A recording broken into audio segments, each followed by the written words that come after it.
প্রতি পঞ্চায়েতে মদের দোকান খোলার জন্য আবগারি দপ্তরকে উদ্যোগী হতে বলেছে রাজ্য সরকার। কিন্তু এই মদের দোকান খোলার প্রতিবাদে রাজ্য সহ জেলার বিভিন্ন এলাকায় উত্তেজনা ছড়িয়েছে একাধিকবার। সেই তালিকায় নতুন সংযোজন সুতি। আবগারি দপ্তরের অনুমোদন থাকা সত্ত্বেও এক ব্যক্তিকে মদের দোকান খুলতে দিলেন না হাড়ুয়া গ্রাম পঞ্চায়েতের লালুপুর গ্রামের বাসিন্দারা। মঙ্গলবার এই নিয়ে পরিস্থিতি এতটাই উত্তপ্ত হয় যে পুলিশকে গিয়ে পরিস্থিতি স্বাভাবিক করতে হয়। কিছুদিন আগে আমরা এই মদের অত্যাচারের জন্য এখানে আমরা তালা মেরেছিলাম।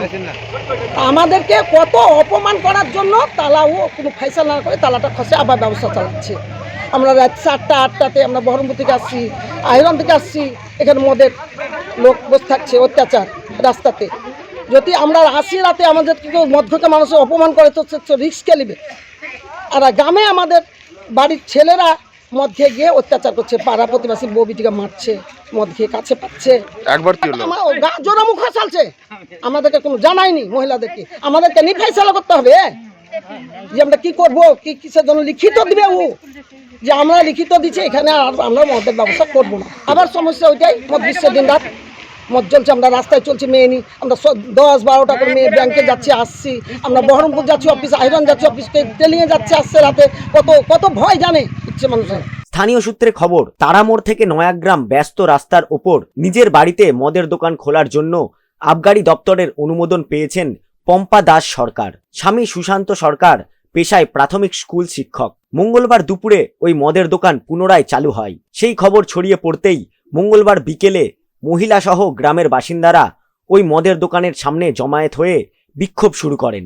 পরিস্থিতি সামাল দিতে সেখানে পৌঁছায় সুতি থানার অন্তর্গত আহিরন ফাঁড়ির পুলিশ। ক্ষুব্ধ বাসিন্দারা পুলিশকে বিক্ষোভ দেখাতে শুরু করে। তারপর পুলিশের আশ্বাসে সেই বিক্ষোভ উঠে যায়। সামনে স্কুলের ছাত্র আসছে, স্কুলের ছাত্র মদ খেয়ে রাস্তায় থাকছে, ওই ছাত্রকে যাহা তাহা বলছে, ছেলেবার ঠিস কাটছে।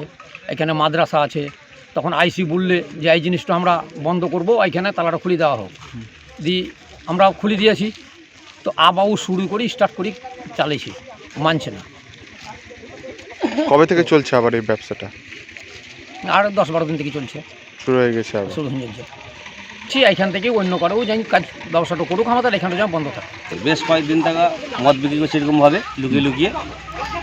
তাতে মেয়ে ছেলেরা এসেছিলো, তাতে যে কাউন্টারে যে স্টাফটা ছিল উনি মেয়েগুলোকে মারতে যাচ্ছিলো, আমরা দেখছিলাম মেয়েগুলো মারতে ছিল। ওরা যেরকম তালা লাগিয়েছে, তাদের একটা আবেগ কি আমাদের গরিব পরিবার, আমরা খেটে খুঁটি খাই, তার মধ্যে তাদের ছেলে বাড়ির ছেলে লোকগুলো মদ কিনে নিয়ে অত্যাচার। রাস্তাতে বিয়ারের বোতল পড়ে থাকছে, এই জমিতে বিয়ারের বোতল আছে, হেভি অত্যাচার আছে।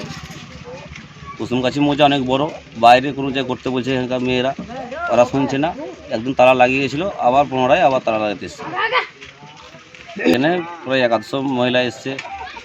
এদের দাবি কি? এই দাবি একটাই কি কাউন্টারটা এখান থেকে অন্য জায়গায় করা দরকার।